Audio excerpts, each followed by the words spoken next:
Okay, today's Wednesday, March 12th, and we were in Selma for Bloody Sunday 60th anniversary.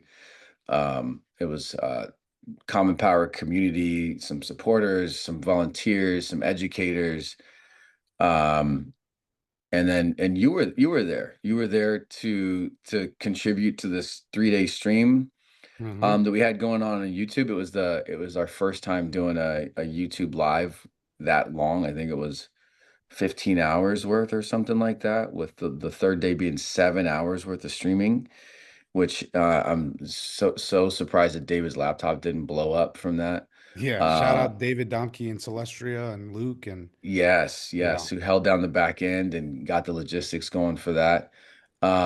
But you also broadcast from there, so there was a lot of stuff that we had going on the ground. But I mean, first the moment itself, um, we go to Selma as often as we can with groups from our community to recharge. We're an organization that spends a lot of time on the front lines, knocking on doors.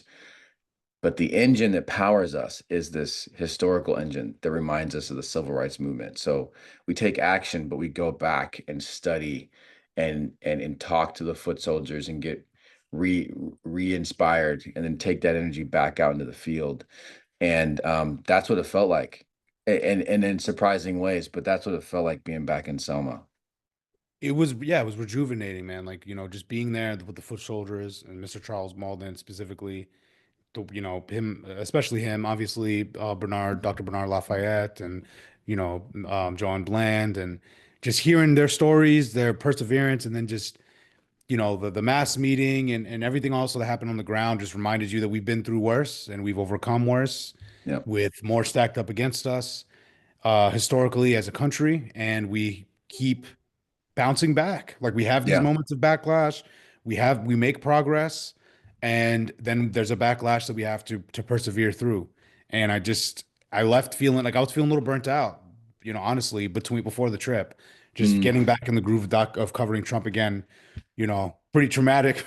Just I covered the first every day of the first 4 years, and It's like pulling back from back here, right? You're yeah, like, oh yeah. And man, wait it's a like minute, I feel like it didn't hit me. re-traumatized. Yeah, yeah, yeah, exactly. Because like after the election, I was really just got into hustle mode, and I literally Hmm. didn't take any. I just was hustling all the way until this month, and then I was just like starting to really burn out, and then just going out here just re-energized me. And I came back. It really is. I keep calling it the reservoir of resilience. Like you go there, and then you get refueled for the continued fight by Yeah. just dipping into this deep history.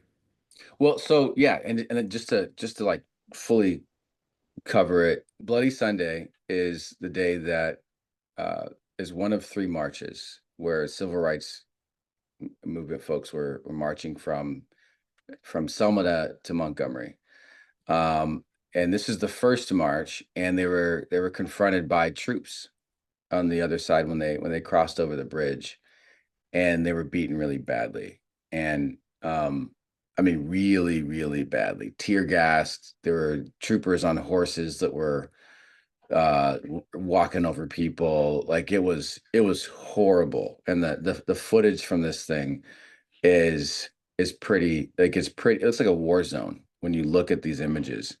Mhm. They marched over the bridge, and the bridge is it's built in a way where the apex is like not in the middle of the bridge, so they were kind of across the bridge, and then saw the troopers. And by that time, the media was on the other side too, with video cameras and photography, and so they captured this whole thing, and it was a pivotal moment because America got to see just how bad these people were treated in the South. And this is, you said it a second ago, and I want to hit this home, but things were worse back then. And I think people try to say like this is as bad as it was before, or we've gone all the way backwards, but people were dying just to try to register to vote. There are stories about people being murdered because they voted or or they registered.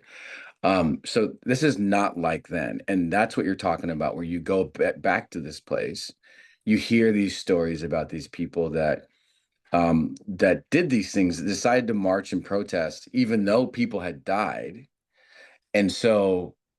if they could do that and if they could win and push back, then we can do it now.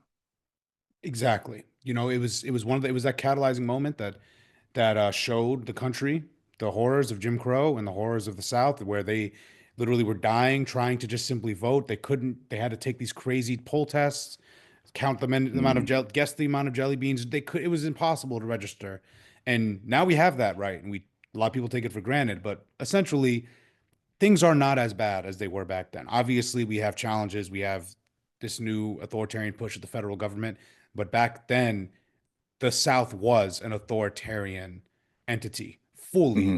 to the point where they were getting away with absolute lawless atrocities, With cruelty, murder. Yeah. murder of a oppressed group of people, and we overcame that and came Hmm. out of it stronger, right? And that is a key point to make because I don't think this orange buffoon is going to be the thing that destroys American democracy. I think he's taking us to the brink and he's testing us Hmm. and reshaking us and waking us up to what we need to do and that we have to keep fighting for this. But that was what I left with Selma with. When we had all these different events, we were actually at the church, which was feet away from where Jimmy Lee Jackson was killed, which sparked that march with Mr. Charles In Marion. Baldwin in Yeah, Marion. Yeah, you went on this went journey on with. this journey, and we went to Marion. We went to Coretta Scott King's home, where Mm, there's bullet holes in her mailbox. Her father didn't take down the mailbox, but left it there for people to see. And it's just you just are reminded like this was much harder. This was like going to war, what they were enduring hmm. in the South. And right now, we have our difficulties, but and obviously we haven't seen a mass protest yet, so we don't know exactly how Donald will handle that with his new Hmm. Hegseth led military. But the point is, we have a lot more tools at our disposal. Like we can still look to 2026 Yeah. and say we can turn the tide, right? That was not something that they even had. They fought Yeah. for opportunity to do what we do now. So that Yeah. that was what I left with, and what I think people need to keep in mind when people try to frame this as somehow the worst America has ever been. I mostly hear, people who aren't familiar with civil rights history say that kind of thing. Right, right, right, right. I know. Well, here's the other piece, and I won't go too far on this, but what I've discovered is that they feel like it's worse because it's affecting them. So before, Jim Crow was a black thing. Like this was affecting black people, and the country was watching. They're watching and pitying these poor people who are being mistreated. The the harm is shared now.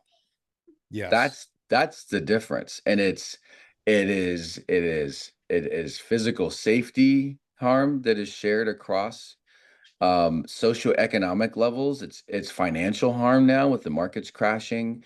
Mhm. Everybody's feeling it. And so that's what I found from some folks who are I would say not as liberal, is they're like, but now it's us. Someone literally told me that, man. Somebody with means literally was like, but it's us now, but it's more people who are affected. And I was like, okay, well, it's and that's better then, because now we get to share it. Now we get to And yeah. share the load and carry it together. And I would argue that the movement pushing back against this is stronger now because more people are affected. Because you don't have to sell this thought of hey, pity these people over here, help them out. It's like, no, no, no, we're all helping each other, and we're all going to be a part of this fight. And that's something that I'm seeing in the ranks of volunteers and supporters who are coming forth now.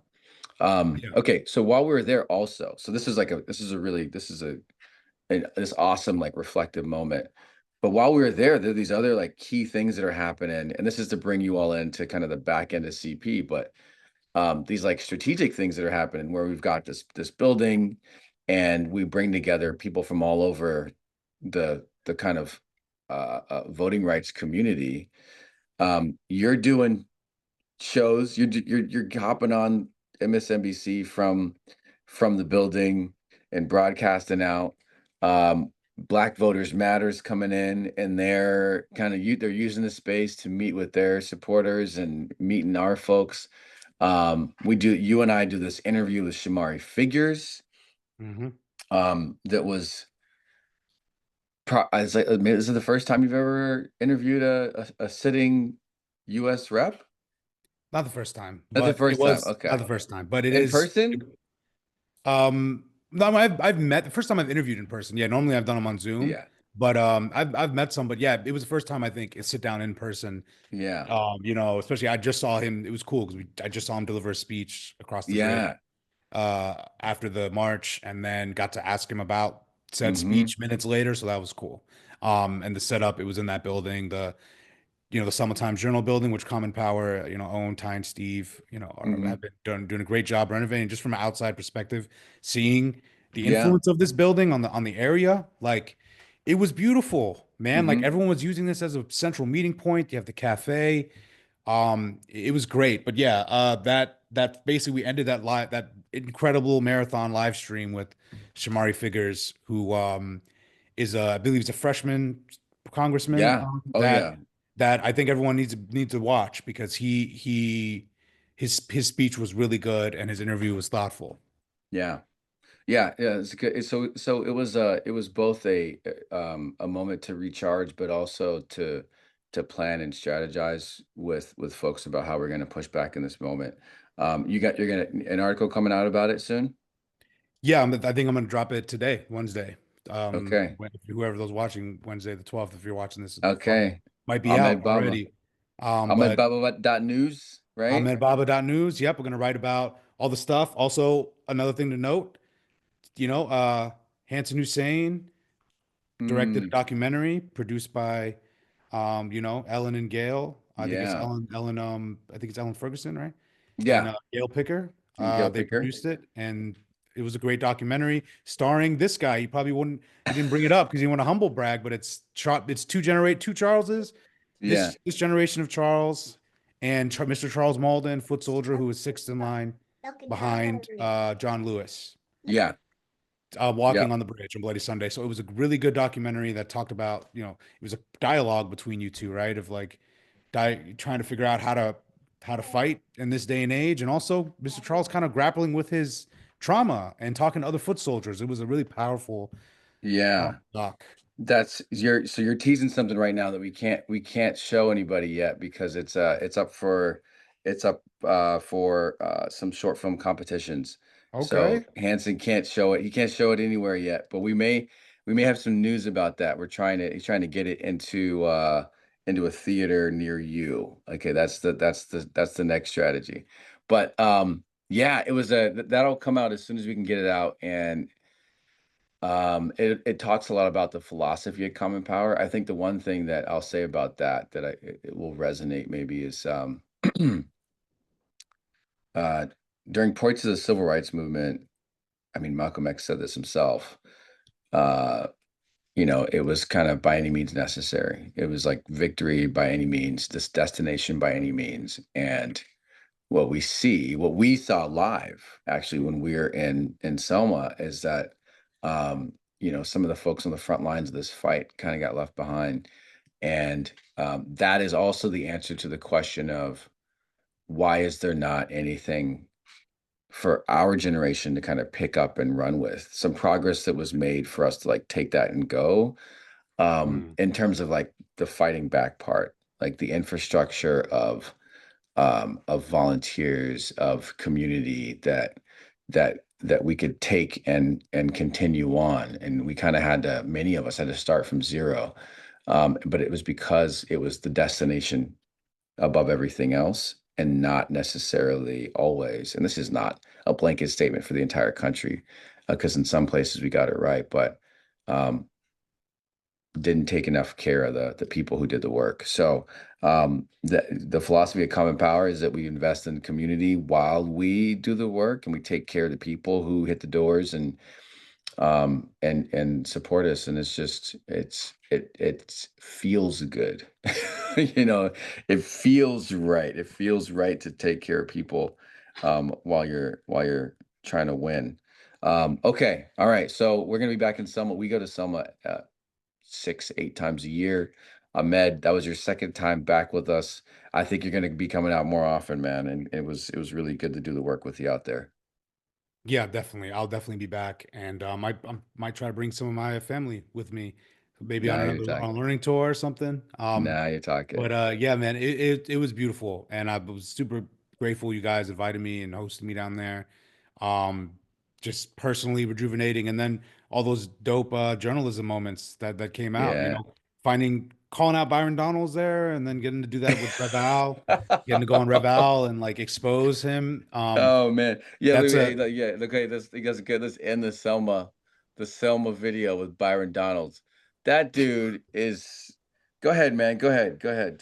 Yeah, no, Tell us about basically, Byron Donalds. basically on Friday, I was standing at this press conference with Ivory Kennedy Jr., another educator at Common Power, and basically, Byron Donalds was giving up remarks at the foot of Edmund Pettus Bridge. He was asked about voting rights, the John Lewis Voting Rights Act, and then he went on this minutes-long rant about pre-clearance, saying that he Mm. opposes pre-clearance, which was the backbone of the Voting Rights Act of 1965, What which is of course explain to folks what pre-clearance is? pre-clearance is basically it was the federal government imposing restrictions on states with a history of, basically oppressive voter Yeah. legislation, voter And restrictions, whenever they and changed the whenever rules, they had to pass it through the exactly. feds. They Yeah. had to get it pre-cleared. They had to get the government Yeah. or the DOJ to essentially clear their new voting rights bills. John Roberts, Chief Justice Roberts ended that in 2013 with the Shelby v. Holder ruling, and then Hmm. the John Lewis Voting Rights Act is seeking to bring that back. Byron Donalds opposed it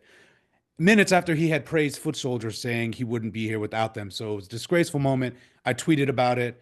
I was already going to go on Rev Al, and I didn't expect it, but he brought up the tweet and got to talk about it and basically put Byron Donalds on blast for his really bad moment. And Yeah. it just shows the two sides of this. Like there are people in this fight that are trying to push us forward, and then there are people who look like us that are actively trying to aid those who oppose our Yeah. rights, our expansion of rights. So we just got to be Yeah. vigilant and call those people who aren't like us out, you know? That's right. And he's one of them. Yeah, fuck that dude. Byron Donalds can kick a rock, man. But he's a young guy and he's a young black man. We're gonna be seeing a lot of them, unfortunately. You and I are gonna be fighting against Byron Donalds for the rest of our lives. He's running for Florida Uh governor. yeah. So just get ready, man. You're gonna be writing a lot about him in the future. Yep. Um, but all that said, man, it was good. We're ready to go, man. Gassed up, Yeah. ready to go. Let's go get him, man. Let's go get him. All right, brother. All right.